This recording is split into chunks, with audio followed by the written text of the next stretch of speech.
in the month of October. November is National Awareness Month for Alzheimer's disease. So if you have a loved one that has been newly diagnosed, when do you sit down and have that conversation about estate planning? Clint Smith is joining us this morning. He's an attorney, and he's also known as the estate planning doctor. He's written a book titled Estate Planning, A Plain English Guide to Wills and Trusts. And this week in particular is an important week to have this conversation. Why so? Well, it's called National Estate Planning Awareness Week. I hope you all go to Hallmark and get your cards and send them to your estate planner. But it is designed to make us aware and think about things that we don't normally think about. You spend more time planning your family vacation than you do planning your estate. When I read that, I couldn't believe it. Yeah. But it's true. This is such I didn't do any research on that, by the way. I just know that from what people have Well, it's such a sensitive subject, and it's so tricky to go about it. What kind of suggestions do you have for our viewers? Yeah, it's very touchy. First of all, let's talk about the legal implication. There's a thing called capacity, and you think about capacity. Picture, U.S. Airways Center. It's full, and standing room only. There's no more room in there. If you have no capacity, you can't handle one more element of fact, right? So people that come to us and say, I want to change my will, or I want to make a will, but I don't even know what day it is, and I don't know what my wife's name is. Yeah, it's too late by then. That means that person does not have capacity to enter into a binding estate plan, right? So there are challenges to that, and it can be really tricky. So when you get to that point, really it's too late for that. There are other legal proceedings you can go through, have somebody appointed to be the guardian for that person, that type of thing. It gets expensive. You want to do all that stuff before they start losing it. Well, and case in point, my grandmother diagnosed with dementia. My mother was supposed to be the executor and oversee everything.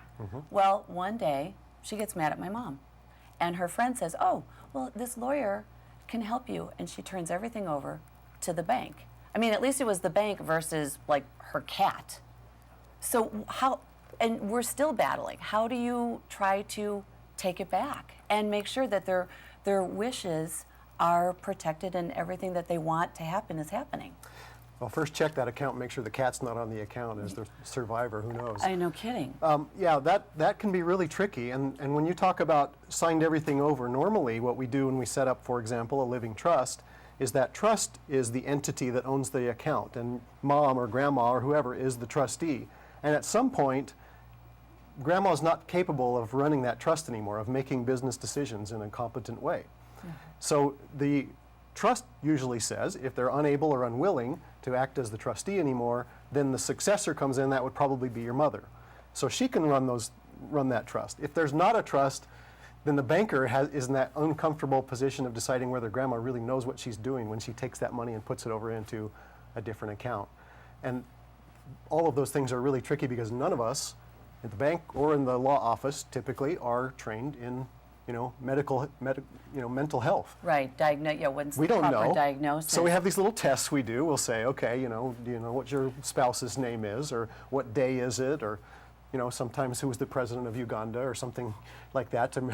Well, wait a minute. Like, okay, so you're testing me right now, and I'm like, I don't know who the president of Uganda is. So does that mean that I'm not in control of my account here? It's a really cool name. Good luck, Jonathan.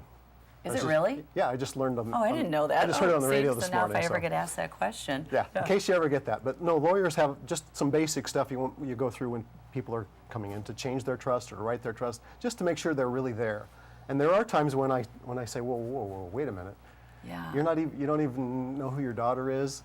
I can't make that decision for you. And that's when we have to say, go get a guardian. Okay, and if the person doesn't have anybody, let's say maybe they moved here, or they're so far gone that they don't even know who to ask to be a guardian. Like, case in point, that story of the 92-year-old woman that gives half of her estate to a police officer that she just met. Yeah. And the family is up in arms.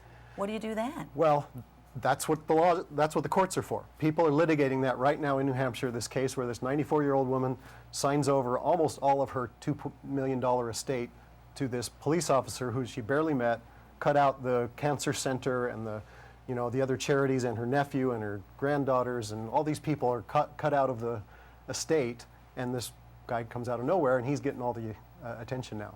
That's an interesting situation, by the way. I don't know how much you want to talk about that, but she went to 4 different lawyers wanting to change her will, and they all said, nah, I don't think you're quite ready. And the 5th one said, I'll do it. And they videotaped the interview of her being interviewed whether she was competent or not, and that's going to be in the trial where they determine whether she had capacity at the time she did all that. Clint, so it's kind of scary. And there's so many questions that I'm sure the viewers would like to ask you, and I know that you have a book signing coming up at Changing Hands Bookstore in Tempe Tuesday, the 29th at 7 o'clock. So if they want to meet you and ask those questions, they can see you there. Yeah, no extra charge for the signature on the book, and we'll just talk about whatever questions people have. You know, we have to be a little bit careful when you're in a public setting about how you get legal advice, but there are some general things that people like to know. Yeah. So I'm happy to do that. Thank you. Thank you for joining us this morning. We'll be right back after this.